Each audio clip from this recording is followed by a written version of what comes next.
안녕하십니까, 여러분. 이야기 101 스튜디오입니다.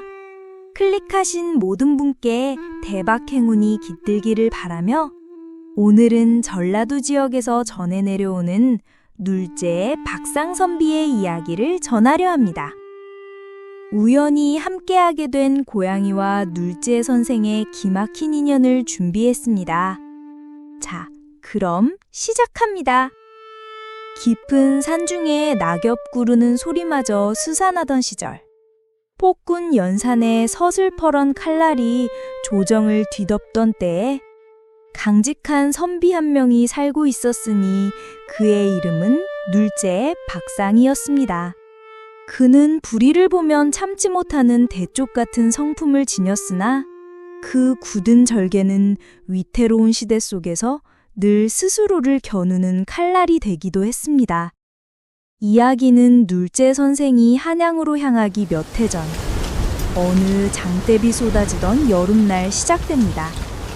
궂은 비를 피해 낡은 정자 처마 밑에서 잠시 숨을 고르던 선생의 눈에 흙탕물에 뒹구는 작고 검은 생명이 들어왔습니다. 태어난 지 얼마 되지 않은 새끼 고양이였습니다. 빗물에 쓸려 가파른 언덕에서 굴러떨어졌는지 다리 하나가 꺾인 채 가냘픈 숨을 몰아쉬고 있었습니다. 철없는 아이들은 재미삼아 돌팔매질을 하고 있었고 그 모습을 본 눌제 선생은 아이들을 조용히 타이른 뒤 차갑게 식어가는 새끼 고양이를 조심스럽게 자신의 도포자락에 감싸 안았습니다. 그날 이후 선생의 단촐한 서재 한켠에 검은 고양이를 위한 작은 자리가 마련되었습니다. 선생은 정성껏 약초를 찧어 꺾인 다리를 동염해주고 자신의 밥을 덜어 먹이며 지극정성으로 고양이를 돌보았습니다. 고양이는 신기할 정도로 빠르게 회복했고 어느새 선생의 곁을 그림차처럼 따라다니는 늠름한 검은 고양이가 되었습니다. 특히 영물처럼 빛나는 푸른 눈동자는 어두운 밤에도 등불처럼 반짝였고 선생이 글을 읽을 때면 조용히 곁에 앉아 그 소리를 듣는 것이 유일한 낙인 듯 했습니다. 고양이는 그저 짐승이 아닌 선생의 시름을 나누는 유일한 동무가 되어 주었습니다. 시간이 흘러 연산군의 총애를 받는 후궁의 아비인 쇠불이라는 자가 있었습니다. 그는 딸의 권세를 등에 업고 백성의 고열을 짜내며 온갖 악행을 일삼았습니다. 이를 보다 못한 눌제 선생께서는 쇠불이의 죄상을 꾸짖었으나 쇠불이는 오히려 큰 소리를 치며 선생을 모욕했습니다.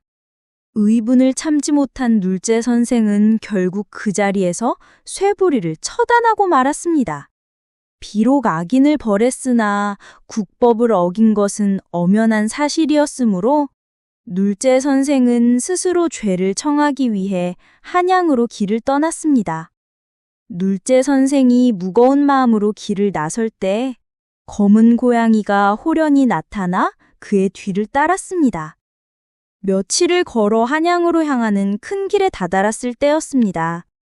조정에서는 이미 임금의 장인을 죽인 눌제 선생에게 사약을 내리라는 명이 떨어졌고 금부도사는 사약을 들고 그의 부임지로 향하는 중이었습니다.